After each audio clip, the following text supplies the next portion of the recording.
Hi friends, welcome to my channel. విడాకుల పత్రాల మీద సంతకం పెట్టమని మౌనికని కొడుతూ ప్రభావతికి అడ్డంగా దొరికిపోయిన సంజయ్ నిజం తెలుసుకొని బాలుని మీనాని క్షమాపణ అడిగిన ప్రభావతి నిజంగా ఇదంతా జరగబోతుందా, అసలు ఏం జరిగింది అనేది ఈ వీడియోలో తెలుసుకుందాం. ఇక మౌనిక గురించి తెలుసుకుని బాలు అయితే చాలా బాధపడుతూ ఉంటాడు. అప్పుడే ఇక బాలు అయితే ఇంటికి వెళ్ళి ఇక మీనాతో ఈ విషయం అయితే చెప్తాడు. అప్పుడే ఇక మీనా అయితే మౌనిక నాకు గుడిలో కనిపించిందండి అని అంటూ ఉంటుంది. మీనా, ఏంటి మౌనిక నీకు గుడిలో కనిపించిందా, మరి ఏమన్నా చెప్పిందా అని అంటూ ఉంటే, నాకేమీ చెప్పలేదండి, కానీ తన కళ్ళల్లో నీళ్ళైతే నాకు కనిపించాయి. తను ఒంటరిగా కూర్చొని ఆ గుడి దగ్గర దేవుణ్ణి చూస్తూ బాధపడుతూ ఉంటుంది. ఎందుకు మౌనిక, ఏం జరిగింది అని నేను అడిగాను. అయినా తను ఏమీ సమాధానం చెప్పలేదు. ఏమీ లేదు దినా, నేను బాగానే ఉన్నాను అని చెప్పుకుంటూ వచ్చింది అని అంటూ ఉంటే, అదే నాకు అర్థం కావడం లేదు మీనా. సంజయ్ మీ మౌనిక ఫోటోని పట్టుకొని కనిపించిందా అంటూ రోడ్ల వెంట తిరిగాడు. వాళ్ళ ఇంటికి వెళ్ళి వాళ్ళ అత్తగారిని నిలదీస్తే జరిగింది చెప్పొద్దని నీలకంఠం వాళ్ళ అత్తగారిని కళ్ళెర్ర చేసి సైగ చేశాడు. అప్పుడు మౌనిక ఏమైందని నాకు చాలా భయమేసింది. ఆ క్షణంలో నేను ఆ సంజయ్ మెడకి కత్తి పెట్టి నిజం చెప్పమని అడిగాను. అప్పుడే మౌనిక ఇంటికి వచ్చి, నేను గుడికి వెళ్ళానన్నయ్య, ఈ విషయం ఇంకా నిద్ర లేవలేదని ఎవరికి చెప్పలేదు, అందుకని ఆయన కంగారు పడి నన్ను వెతుక్కుంటూ వెళ్ళినట్టున్నారు అని అంటూ ఉంటుంది అని చెప్పింది మౌనిక. అప్పుడే నైనా సరే మౌనిక మాటల్లో నాకు అబద్ధమే కనిపించింది, కానీ మౌనిక మాత్రం ఏదో నిజాన్ని దాచిపెడుతుంది. అక్కడ తను సంతోషంగా లేదన్న విషయం మాత్రం నాకు తెలుస్తుంది అని అంటూ ఉంటే, అప్పుడే ఇక మీనా అయితే మౌనిక చాలా ఓర్పుగా కాపురం చేస్తుందని నాకు అనిపిస్తుందండి, కానీ వాళ్ళు మౌనికని ఏమీ చెయ్యలేరు. ఎందుకంటే మౌనికకి ఏదైనా జరిగితే వాళ్ళు ప్రాణాలతో ఉండరని, మీరు వాళ్ళని బ్రతకనివ్వరని వాళ్ళకి తెలుసు. ఈరోజు కూడా అది వాళ్ళు గమనించే ఉంటారు అని అంటూ ఉంటుంది మీనా. అప్పుడే ఇక బాలు అయితే అలా ఆలోచిస్తూ ఉంటాడు. ఇంతలో నీలకంఠం సంజయ్తో అంటూ ఉంటాడు, రే సంజయ్, ఈరోజు మౌనిక సమయానికి ఇంటికి వచ్చింది కాబట్టి సరిపోయింది. వాడు ఈరోజు నిన్ను చంపేశాడని అనుకున్నాను. వాడికి చెల్లెలంటే ప్రాణం, అలాంటి చెల్లెలు కనిపించకపోయేసరికి వాడు మృగంలా మారిపోయాడు.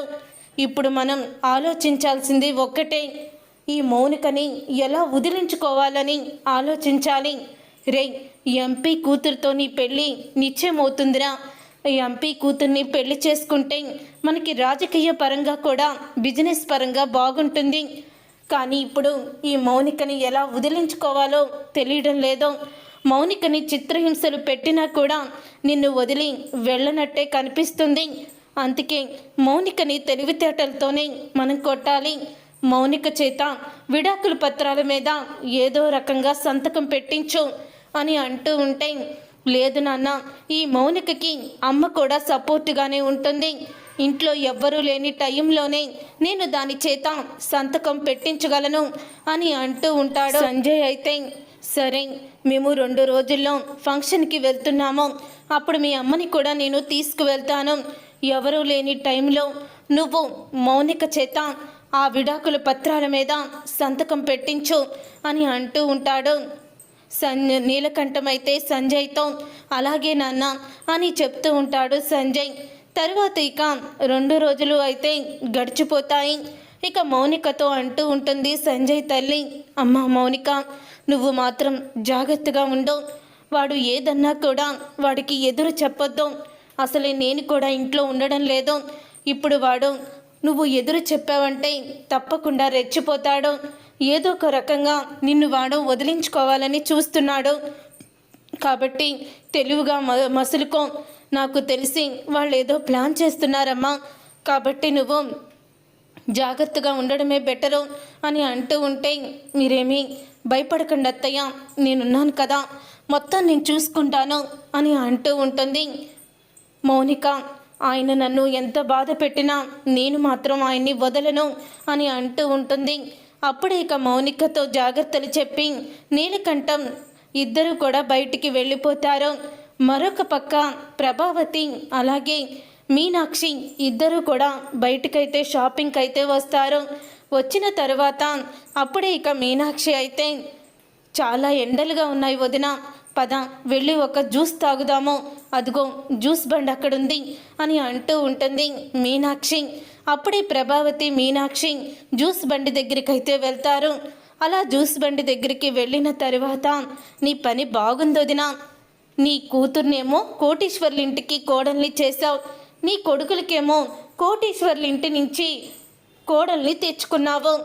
ఇక ఎటొచ్చేసి ఆ బాలు మీనా మాత్రమే వాళ్ళు లో క్లాస్ వాళ్ళు అని అంటూ ఉంటే వాడి జాతకం గురించి నీకు తెలుసు కదా వదిన, వాడి జాతకమే అంతా, మిగతా వాళ్ళ జాతకాలు సూపర్గా ఉన్నాయి, అందుకని వాళ్ళకి ఇంత మంచి సంబంధాలు వచ్చాయి అని అంటూ ఉంటే, కానీ నాకు రోహిణి ఇదే అర్థం కావడం లేదు.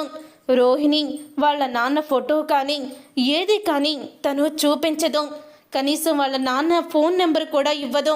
ఇప్పటి వరకు వాళ్ళ మావిని పిలిపించింది తప్ప వాళ్ళ నాన్నని కనీసం ఫోన్లో కూడా మాట్లాడిపించలేదు. అదొక్కటే డౌట్ కొడుతుంది అని అంటూ ఉంటే, చూడొదినా, నువ్వు తెలివితేటలు ఉపయోగించి ఎలాగైనా సరే ఆ రోహిణి ఏదైనా నిజం దాచిపెడుతుందో మొత్తం తెలుసుకోవచ్చు కదా అని అంటూ ఉంటే, నువ్వు చెప్పింది నిజమే వదిన, అలాగే చేస్తాను అని అంటూ ఉంటుంది ప్రభావతి. అవును, ఆషాఢ మాసం వస్తుంది కదా, మరి మౌనికని ఇంటికి తీసుకురావా అని అంటూ ఉంటే, తీసుకురావాలి వదిన, మంచి రోజు చూసుకొని వెళ్ళాలి అని అంటూ ఉంటుంది ప్రభావతి. అప్పుడే ఇక పక్కకి నీలకంఠం ఇంట్లో పనిచేసే డ్రైవర్ అయితే వస్తాడు తన స్నేహితుడితో అక్కడికి జ్యూస్ తాగడానికి. ఇక డ్రైవర్ అయితే తన ఫ్రెండ్తో అంటూ ఉంటాడు, మా ఓనర్ భార్యని చూస్తుంటే చాలా జాలేస్తుందిరా అని అంటూ ఉంటే, ఏమైందన్నా అని అనగానే, ఏమైందంటావేంట్రా, ఆ నీలకంఠం పేదింటి అమ్మాయిని ఇంటికి కోడలుగా చేసుకున్నాడు కదా అని అంటూ ఉంటే, ఎవరన్నా, ఆ రాజకీయ నాయకుడు నీలకంఠం, వాడి కొడుకు పెద్ద శాడిస్టు వాడేనా అని అంటూ ఉంటాడు వాళ్ళ ఫ్రెండ్ అయితే. ఇక ఆ మాటలు విని ఒక్కసారే షాక్ అయిపోతూ ఉంటుంది ప్రభావతి. వదిన, వాళ్ళు మాట్లాడుకుంటుంది మౌనిక వాళ్ళ అత్తగారి గురించే అని అంటూ ఉంటే, అవును వదిన, నాకు అలాగానే వినిపిస్తుంది అని అంటూ ఉంటుంది ప్రభావతి. అప్పుడే ఇక ప్రభావతి ఆ మాట అనగానే వింటూ ఉంటారు. ఉండొదిన, వాళ్ళు ఏం మాట్లాడుకుంటున్నారో మనం విందాము అని అనగానే, రే వాళ్ళు చాలా శాడిస్ట్ వెదవలరా, ఎటొచ్చి ఆ పెద్దమ్మగారే చాలా మంచిది, కోడల్ని అర్థం చేసుకుంటుంది. ఈ తండ్రి కొడుకులు ఇద్దరూ కూడా ఆ ఆడవాళ్ళిద్దరినీ రోజు కొట్టడమో తిట్టడమో చేస్తూనే ఉంటారు. పాపం ఆ అమ్మాయి అందరినీ కూడా అన్న అన్న అంటూ ఆప్యాయంగా పిలుస్తుంది. డ్రైవర్ని పనిచేసే వాళ్ళని అందరినీ కూడా. మొన్నటికి మొన్న ఆ నీచుడు ఏం చేశాడో తెలుసా, 10 మంది ఫ్రెండ్స్ని వేసుకొచ్చాడు. ఆ 10 మంది ఫ్రెండ్స్ దగ్గర భార్యని పనిదాన్ని చేశాడు, వాళ్ళకి మందు పోయించాడు, అన్నీ వండించాడు. చివరికి కారులో మందు బాటిల్ ఉందని చెప్పి తీసుకురమ్మని భార్యని పంపించాడు. ఆ మందు బాటిల్ డ్రైవర్ అన్న మందు బాటిల్ ఉందట తీసుకురమ్మని పాపం తను నాతో చెప్పింది. ఆ బాటిల్ నేను తన చేతికి ఇవ్వబోతూ ఉండగా అప్పుడే జారిపోయింది బాటిల్ అయితే. ఇక నీచుడు వచ్చి, ఏంటే డ్రైవర్తో ఎన్ని రోజుల నుంచి ఈ రంకు అంటూ నోటికొచ్చినట్లు మాట్లాడారా, అన్న అని నోరారా పిలిచింది. ఆ అన్న అని పిలుపు కూడా విన్నాడు. అయినా నీచుడు పాపం ఆ అమ్మాయి గురించి ఎంతలా మాట్లాడాడో, అసలు ఆ మాటలు వింటుంటేనే చచ్చిపోవాలంతా ఇదిగా ఉంది, అంతలా మాట్లాడాడో. అయినా సరే తను ఆ మాటలన్నీ భరిస్తుంది. కానీ అసలు వాళ్ళ పుట్టింటి వాళ్ళు కోటీశ్వర్ల ఇంటికి కోడలుగా నా కూతురు వెళ్ళిందని ఆ అమ్మాయిని అలా వదిలేశారు. కానీ కూతురు సంతోషంగా ఉందా లేదా అని అసలు ఆ తల్లిదండ్రులు పట్టించుకోవడమే మానేసినట్టున్నారా. డబ్బుంటే సరిపోతుందా సంతోషంగా ఉండడానికి? అసలు డబ్బు లేకపోతే భార్యాభర్తల మధ్య ప్రేమ ఉన్నా సంతోషంగా ఉంటారు అని అంటూ ఉంటాడు ఆ డ్రైవర్ అయితే. అప్పుడే అది విని ఒక్కసారే ప్రభావతి కుప్పకూలిపోతుంది. అప్పుడే మీనాక్షి అయితే ప్రభావతి వదిన అని అంటూ ఉంటే, ఏంటొదిన మౌనిక ఇంట్లో అన్ని కష్టాలు పడుతుందా, సంజయ్ ఇంత దుర్మార్గుడా అని అంటూ ఉంటే, వదిన చాలా పెద్ద తప్పు చేసావు వదిన నువ్వు. ఆ రోజు బాలు వీళ్ళ గురించి చెప్తూనే ఉన్నాడు, కానీ ఎవ్వరిని కూడా బాలు మాట పట్టించుకోలేదు. బాలు మాట పట్టించుకోకుండా బాలుని అపార్థం చేసుకొని మనం ఇష్టం వచ్చినట్టు బాలుని తిట్టాము. బాలుని చివరికి మౌనిక కూడా కొట్టింది. బాలు చెప్పింది నిజమే. ఆ రోజు మౌనిక జీవితాన్ని కాపాడాలని బాలు చాలా గట్టిగా ప్రయత్నించాడు, కానీ ఎవ్వరూ కూడా బాలుని నమ్మలేదు. చివరికి ఈరోజు మౌనిక జీవితం ఇలా నాశనం అవడానికి నువ్వే కారణమయ్యావు. నీ చేత్తో నువ్వే నీ కూతురు జీవితాన్ని డబ్బు మాయలో పడి నాశనం చేసుకున్నావు వదినా అని అంటూ ఉంటుంది. మీనాక్షి అయితే ఇక మీనాక్షి అన్న మాటకి అప్పుడే ఇక ఒక్కసారి షాక్ అయిపోతూ బాధపడుతూ ఉంటుంది. ప్రభావతి అయితే నా కూతురు అక్కడ ఎటువంటి పరిస్థితుల్లో ఉందో వెళ్ళి వెంటనే తీసుకొస్తాను వదినా అని అంటూ ఉంటుంది. ప్రభావతి నేను రానా వదినా అని అంటూ ఉంటే, వద్దుదినా నేనే వెళ్తాను అని ప్రభావతి మౌనిక దగ్గరికి అయితే బయలుదేరుతుంది. అప్పుడే ఇక మౌనిక దగ్గరికి ప్రభావతి బయలుదేరిన తర్వాత ఇక మీనాక్షి అయితే వాడు అసలే దుర్మార్గుడని చెప్పి అంటున్నారు. ఇప్పుడు ఆ దుర్మార్గుడు వదిన ఏదైనా చేస్తే ఏమవుతుందో ఏంటో, బాలుకి ఈ విషయం చెప్పాలి. బాలుకి విషయం చెప్తే బాలు కూడా వెళ్తాడు. అప్పుడు ఇక బాలు వెళ్తే ఖచ్చితంగా కూడా మౌనికని ప్రభావతిని కాపాడగలడు అని అనుకుంటూ మీనాక్షి ఇక బాలుకైతే ఫోన్ చేస్తుంది. అప్పుడే ఇక బాలు మీనాక్షి ఫోన్ లిఫ్ట్ చేస్తాడు. ఏంటత్తా ఈ టైంలో ఫోన్ చేశావు అని మీనాక్షిని అడుగుతూ ఉంటే, రే బాలు అక్కడ మీ అమ్మ మీ చెల్లెలు ప్రమాదంలో ఉన్నారు అని అంటూ ఉంటే, ఏంటత్తను చెప్పేది, మా అమ్మ మా చెల్లెలు ప్రమాదంలో ఉండడం ఏంటి అని అంటూ ఉంటాడు బాలు.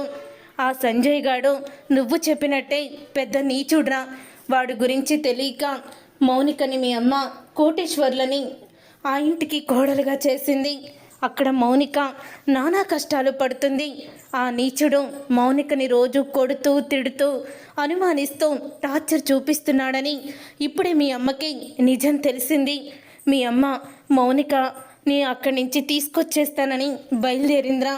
మళ్ళీ ఆ నీచుడు మీ అమ్మని ఏదైనా చేస్తాడేమో అని నాకు కూడా చాలా భయంగా ఉంది అని అంటూ ఉంటుంది మీనాక్షి. అప్పుడే ఇక బాలు అయితే ఫోన్ పెట్టేసి తను కూడా మౌనిక ఇంటికైతే బయలుదేరుతాడు. తరువాత ప్రభావతి అయితే మౌనిక వాళ్ళ ఇంటికైతే బయలుదేరుతూ వస్తూ ఉంటుంది. ఇంతలో మౌనిక వంటగదిలో వంట చేస్తున్న మౌనికని తీసుకువచ్చి సోఫాలో కూర్చోబెడతాడు సంజయ్. సోఫాలో కూర్చోబెట్టి, ఇన్ని రోజులు నాతో నువ్వు ఎన్నో బాధలు పడ్డావు, ఎన్నో కష్టాలు పడ్డావు. నేను కొట్టినా తిట్టినా కూడా సహనంగా ఓర్చుకున్నావు. నిజంగా ఈ రోజుల్లో నీలాంటి ఆడపిల్ల ఉండడం చాలా అరుదు. అందరూ కూడా ఈ మధ్య వేరే వాళ్ళతో సంబంధాలు పెట్టుకోవడం, భర్తని లెక్క చేయకపోవడం, అత్తమామల్ని కూడా ఇంట్లో నుంచి బయటికి గెంటేసి వేరే కాపురాలు పెట్టడం, ఆస్తిని రాయించుకోవడం, ఇలా ఎన్నో రకాలైన విధాలైన అమ్మాయిల్ని నేను చూస్తున్నాను. కానీ నువ్వు అలా కాదు, ఇంటిని దేవాలయంలా చూస్తావు, అత్తమామల్ని సొంత అమ్మా నాన్నగా చూస్తావు, భర్తని దైవంగా భావిస్తావు. నీలో ఈ లక్షణాలు ఉన్నాయి అని అంటూ ఉంటాడు సంజయ్. ఇక సంజయ్ అన్న మాటకి అప్పుడే ఇక మౌనిక అయితే ఎంతో ఆనందపడుతూ ఉంటుంది. ఇన్ని రోజులకి మీరు నన్ను అర్థం చేసుకున్నారు అని అంటూ ఉంటుంది మౌనిక. అవును, నీలాంటి మంచి అమ్మాయికి జీవితం సంతోషంగా ఉండాలని నేను కోరుకుంటున్నాను. నా బుద్ధి ఎప్పటికీ మారదు మౌనిక. నేను ఇలాగే నీచుడు, దుర్మార్గుడు, మూర్ఖుల్లాగే ఉంటాను, ఒక సైకోలాగా ప్రవర్తిస్తాను. ఇలాంటి సైకోతో నువ్వేం కాపురం చేస్తావో చెప్పు. కాబట్టి నాకు విడాకులు ఇచ్చేసాయి. నేను విడాకులు ఇచ్చేసి నీకు విముక్తినిస్తాను. ఈ విడాకుల పత్రాల మీద సంతకం పెట్టు మౌనిక అని అంటూ ఉంటాడు సంజయ్ అప్పుడే అది విని ఒక్కసారి మౌనిక షాక్ అయిపోతూ ఉంటుంది. విడాకుల మీద సంతకం పెట్టడం ఏంటండి? అసలు విడాకులు ఎందుకు తీసుకోవాలి? మీరు ఎప్పటికైనా మారుతారని నాకు నమ్మకం ఉంది అని అంటూ ఉంటే, అయ్యో మౌనిక, నేనే చెప్తున్నాను కదా, నేను మారను, ఎప్పటికీ నిన్ను కొడుతూ తిడుతూ ఇలాగే ఉంటాను, కాబట్టి నువ్వు ఇంకేమీ ఆలోచించుకో అని అంటూ ఉంటాడు. సంజయ్ అయితే ఇక సంజయ్ మాటలకి అప్పుడే మౌనిక, మీరు ఇన్ని మంచి మాటలు చెప్తూ ఉంటే ఇంకా మీలో మార్పు వచ్చిందేమో అనుకొని నేను చాలా ఆనందపడ్డాను, కానీ మీలో మార్పు రాలేదని నాకు అర్థమైపోయింది. నన్ను వదిలించుకోవాలని, ఆ ఎంపీ కూతుర్ని పెళ్లి చేసుకోవాలని చూస్తున్నారు కదా అని అంటూ ఉంటుంది మౌనిక. అంటే మ్యాటర్ నీ వరకు వచ్చి లీక్ అయిపోయిందా? అవును, నేను ఎంపీ కూతుర్నే పెళ్లి చేసుకోవాలనుకుంటున్నాను. మర్యాదగా నీకు నువ్వుగా సంతకం పెట్టి నన్ను వదిలేసి వెళ్ళిపో అని అంటూ ఉంటే, నన్ను వదిలించుకోవాలని మంచి ఐడియానే వేశారు. పాపం నన్ను ఏం చేసినా తర్వాత మీరు ప్రాణాలతో ఉండరని, మా అన్నయ్య మిమ్మల్ని ప్రాణాలతో ఉంచరని నీకు అర్థమైపోయి ఇప్పుడు నా కాళ్ళ బేరానికి వచ్చావా? కాళ్ళు పట్టుకొని బతిలాడుతూ విడాకుల పత్రాల మీద సంతకం పెట్టమంటున్నావా? అది మాత్రం జరగదు అని అంటూ ఉంటుంది మౌనిక. ఏంటే, బ్రతిమలాడుతున్నాను కదా అని తెగ రెచ్చిపోతున్నావు? నేను ఎలాంటి వాణ్ణో నీకు తెలుసు కదా, మర్యాదగా సంతకం పెట్టు అని అంటూ ఉంటాడు సంజయ్. ఈలోగా ప్రభావతి ఆటో దిగి లోపలికైతే వస్తూ ఉంటుంది. మా మౌనిక లోపల ఉందా అని అడుగుతూ ఉంటే, లోపల ఉన్నారు వెళ్ళండి అని అక్కడే ఉన్న వ్యక్తి అయితే లోపలికి పంపిస్తాడు. అలా లోపలికి వచ్చేసరికి మౌనిక ఎక్కడుందని చూస్తూ ఉండగా అప్పుడే సంజయ్ మౌనికని చంప పగలగొడతాడు. మౌనికని చంప పగలగొట్టేసరికి అమ్మ అని గట్టిగా అరుస్తుంది మౌనిక. మౌనిక గట్టిగా అమ్మ అని అరిచేసరికి ఒక్కసారే షాక్ అయిపోతూ ఉంటుంది ప్రభావతి. అప్పుడే ఇక మౌనిక దగ్గరికి పరిగెత్తుకుంటూ వస్తుంది. అమ్మ మౌనిక అని అనగానే అమ్మ అమ్మ అంటూ ఇక మౌనిక ప్రభావతిని పట్టుకొని ఏడుస్తుంది. ఓహో, వచ్చేసారా అత్తయ్య గారు? మీ కూతురు నా మాట బొత్తిగా వినడం లేదు, విడాకుల పత్రాల మీద సంతకం పెట్టమంటే పెట్టడం లేదు అని అంటూ ఉంటాడు సంజయ్. నీచుడా, దుర్మార్గుడా, నా కూతుర్ని ప్రేమించానని చెప్పి నా కూతుర్ని సంతోషంగా చూసుకుంటానని నాకు మాట ఇచ్చి నువ్వు నా కూతుర్ని ఇలా హింసిస్తున్నావా? నువ్వు అసలు మనిషివేనా అని అడుగుతూ ఉంటే, అయ్యో అత్తయ్య గారు, నేను మనిషిని కాదు, నేను మనిషినని మీకు చెప్పానా? నేను మృగాన్ని. ఆ విషయం మీ కూతురికి కూడా తెలుసు. అందుకనే కదా విడాకుల మీద సంతకం పెట్టి వెళ్ళిపోమ్మా అంటే పాపం వినడం లేదు. మీరన్నా చెప్పండి, ఈ నరకం నుంచి మీ కూతుర్ని మీరన్నా తీసుకువెళ్ళిపోండి అని అంటూ ఉంటే అప్పుడే ఇక సంజయ్ చంప పగలగొడుతుంది ప్రభావతి. నీ తల్లి ఎంతో మంచిది, నీ తండ్రి మాటలు విని నీ తండ్రి బుద్ధులే నీకొచ్చినట్టున్నాయి, ఒక ఆడపిల్లతో ఎలా ప్రవర్తించాలో నీకు తెలియదురా అని అంటూ ప్రభావతి అయితే సంజయ్కి షాక్ ఇస్తుంది. నువ్వున్నది నా ఇంట్లో అన్న సంగతి మర్చిపోకు, నాకు ప్రాణాలు తీయడం కూడా వచ్చు అని అంటూ ఉంటాడు సంజయ్. ఎవరు ప్రాణాలు తీస్తావురా నువ్వు? తీసి చూడు, ఆ మరుక్షణమే నీ తల ఒక్క ఏటికే ఎగిరిపడుతుంది అని అంటూ ఉంటాడు. బాలు అక్కడికి ఎంట్రీ ఇచ్చి ఇక బాలుని చూసి ఒక్కసారే షాక్ అయిపోతూ ఉంటాడు. సంజయ్ అయితే వీడొచ్చాడేంటి అని కంగారు పడుతూ ఉంటాడు.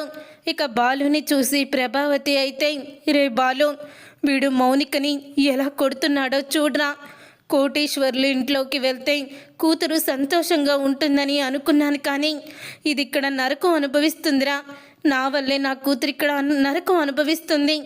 ఆ రోజు నువ్వు ఎంత చెప్పినా వినకుండా ఈ నీచుడికిచ్చి నా కూతురు గొంతు కోసాను అని అంటూ ఉంటుంది ప్రభావతి. అందుకనే కదా విడాకుల పత్రాల మీద సంతకం పెట్టి మీ కూతుర్ని నేను తీసుకువెళ్ళిపోమంటున్నాను అని అనగానే, అన్నయ్య, విడాకుల పత్రాల మీద సంతకం పెడితే ఎంపీ కూతుర్ని పెళ్లి చేసుకోవాలని వీళ్ళు ప్లాన్ చేస్తున్నారన్నయ్య అని అంటూ ఉంటుంది మౌనిక. అప్పుడే అది విని బాలు అయితే, రామ్మ ఇంటికి వెళ్దాం అని అంటూ ఉంటాడు. విడాకుల పత్రాల మీద సంతకం పెట్టి నీ చెల్లెల్ని తీసుకువెళ్ళు అని అంటూ ఉంటే, తను విడాకుల పత్రాల మీద సంతకం పెట్టదు, అది ఎప్పటికీ నీ భార్యగానే ఉంటుంది. మంచివాడిలా మారి నువ్వు వచ్చి దీని కాళ్ళ మీద పడి క్షమాపణ అడిగి దీన్ని ఇంటికి తీసుకువెళ్ళు.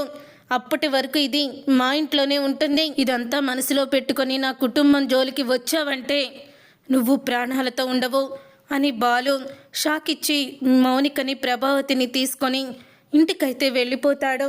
చూసారుగా ఫ్రెండ్స్, రాబోయే కథలో ఖచ్చితంగా ఇలాగే జరగబోతుంది. మరి ఇలాగే జరగాలని మీరైతే కోరుకుంటున్నారా? అయితే వీడియోని తప్పకుండా లైక్ చేసి ఛానల్ని సబ్స్క్రైబ్ చేసుకొని పక్కనే ఉన్న గంట సింబల్పై ఆల్ అని క్లిక్ చేయండి. అప్పుడే మేము పెట్టే ప్రతి వీడియో మీరు మిస్